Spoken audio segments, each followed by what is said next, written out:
Sheffield at Killer Radio Sheffield at 9 minutes past 1. It's Rony Meets. That's the feature we do at this time of the week, and my chance today to meet, well, I hope eventually 4 people who've been connected with a new piece of work about that extraordinary film Kes. The film based on Barry Hines' Kestrel for a Knave came out unbelievably in 1968, filmed by Ken Loach on location in Barnsley. Lots of people from the area are actually in the film.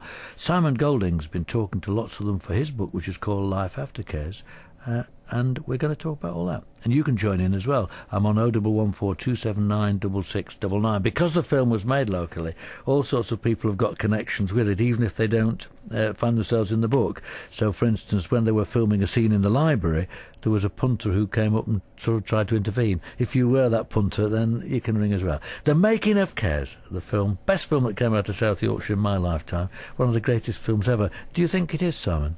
Hello, Rony. Yes, certainly. It moved me from a very early age. I think it was 1975 when I first viewed the film, which I was at school then, and it was something that I just knew was very special, even at that early age. I actually studied the book Kestrel for a Knave by Barry Hines that started all this, and that got me engrossed. You read the book first? I did actually, yes. It was for English literature, and one of the treats was at school was when they actually did the film. You know, showed us the film, which I remember it was a big contraption. I think the actual VCR was the size of a suitcase, which was state of the art then, of course.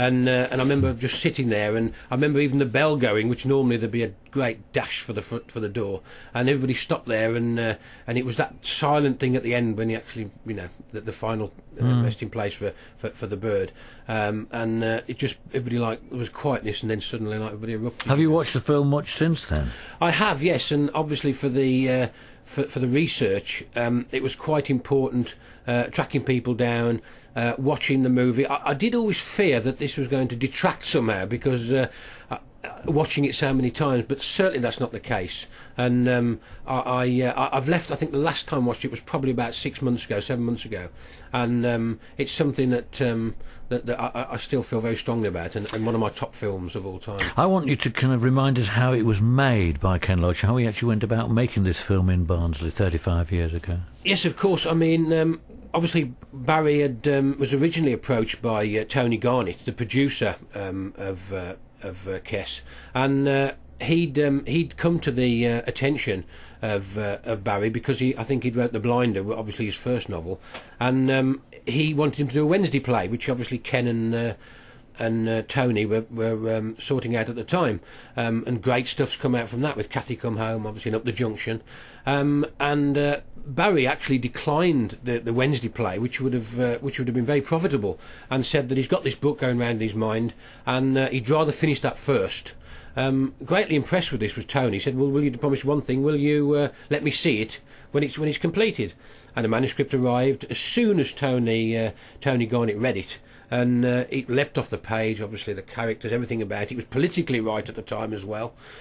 He rushed over to see Ken, who I think he was in the middle of cutting in the cutting room with poor cow at the time, and said, "I've got one for you here, and we've got to make it, you know." And Ken was obviously in full agreement. They came up to make it up here using only one professional actor, or only one playing a big part. Yes, the only person that was obviously it was Ed Cards, of course, which was Colin Welland, from Lancashire, wasn't he? And but of course he was a former teacher, and so I spoke to Ken, and I've also spoke to Colin. It was the teaching side of it more so than the acting side, although they were friends. Anything you know about Ken Loach, he certainly won't put you in a film because you're a friend of his. He puts you in because you can do the part, and you're going to bring that realism that he believes is so important. Here we are talking about Kes, the film made all those years ago, talking to Simon, who's done a new book about it, talking to some other people who are involved in it, and I'm going to start off by talking to Mike Paget, who was involved in it and who appears in the book in page, I lost his page now, but Mike, hello to you. Hello there, Ronnie. Now then, tell us the story. How did you get involved in this? I got involved in that because I used to go to Lonca Central School, where Barry Hines was our games teacher, and also Brian Glover was there as our English teacher. And I was pretty good at football. I used to play for Barnsley Boys, and I think when Barry asked me if I wanted to go down and get involved in this film, It was because I was a footballer, and I think he saw me as being someone who could Yes. perform on the field, as it were. So I got involved in that way. You were 16 or nearly at the time. Just about 16, I was, yeah. And what was the experience of filming the film like? It was an incredible personal experience. I mean, it just, I can say it's one of the sort of biggest influences on the way I decided to run my life after that. How's that then? What's it done to you? Well, I'd already got a job sort of lined up at what was the gas board at that time, and after the film I started thinking about things, and because you'd had a chance to look at yourself on the screen and look at the little world that you inhabited, and it certainly made me think, well, maybe there's a lot more out there than I'm used to. And I just, after 5 years at the gas board, I finished my apprenticeship, and I took off literally around the world with a couple of mates of mine in a Volkswagen camper, just to see what was out there, having tasted a little bit of a bigger world involved in Kes. And how often have you seen the film since? Oh, sort of at least twice a year I watch that. You know, friends will ring me and say, it's on TV. Or, What do you think when you're watching it? It's a weird experience. It gets better and better as it matures, that film. I don't think it is a classic, and I don't think it'll ever go out of date.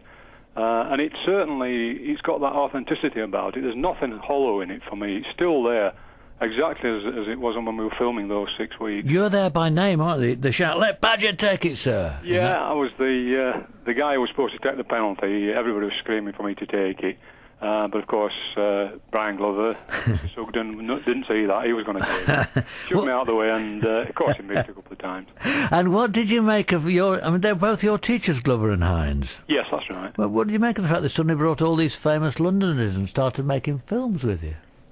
That again, it brought the sort of shrunk your little world. I think it showed you that people who you sort of met on a daily basis at school were actually meeting other people from what seemed like a long way away towards London.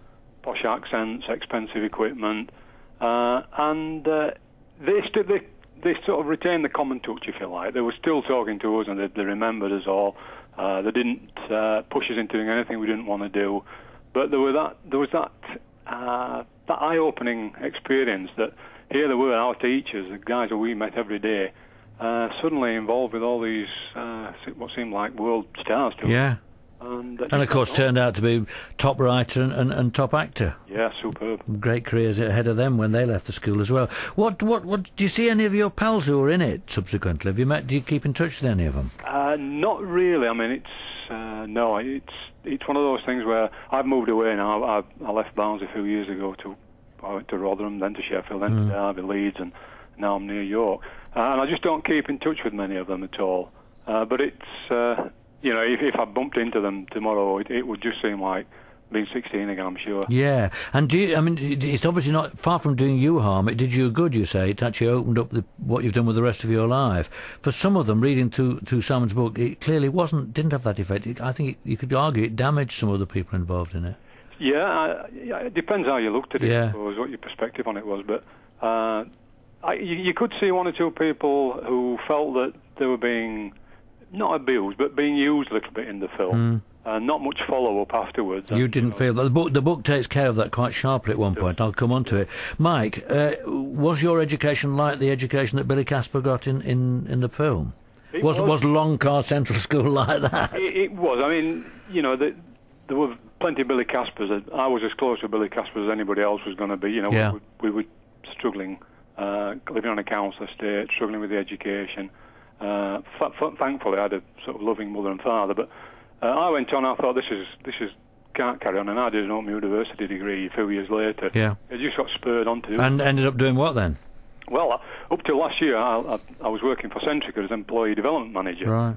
I've been there 30 years, and I got the chance to take a golden handshake, and I got out last year. So I'm sort of working up to the next phase now. Brilliant. Thanks ever so much for joining us this morning, Mike. Okay, thank you. Isn't that great? That is a good story, Simon. It did him good. It certainly did, and Mike was great throughout the research. And I think this is the great thing about the book, the highs and lows.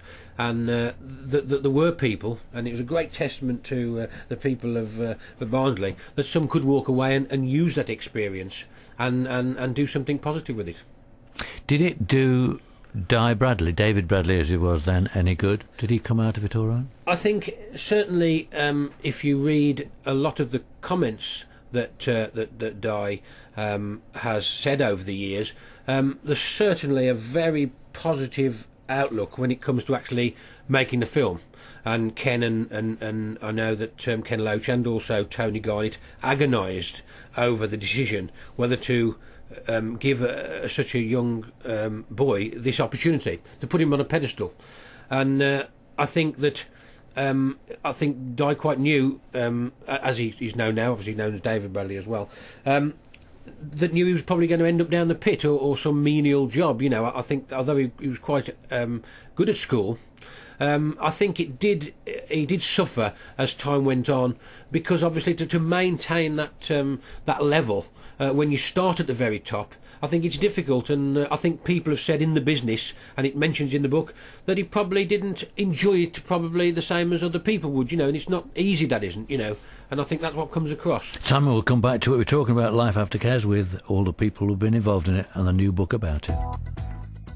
Radio Sheffield with Simon Golding, who's the author of a new book called Life After Kes, and I'll tell you how to get it before we finish today. His new book deals with the making of Barry Hines' Kes, Ken Loach directing it in 1968, made in Barnsley with lots of people from round here, including Zoe Sunderland, who's going to join me in just a moment. Simon, this book reminds us of that film, and you say it's probably one of the best films. If people were to say to it, oh, come on, it's just a low-budget film in black and white about some... I'm not sure that it is black and white. No, actually, it was desaturated, I believe.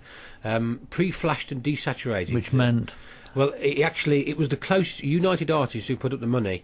They wanted it in colour, you know, beautiful Technicolor, and Ken said no, I want it in black and white. So he did a technique that actually it actually washes all the colour out. So it's in between the two. So it was a compromise of sorts.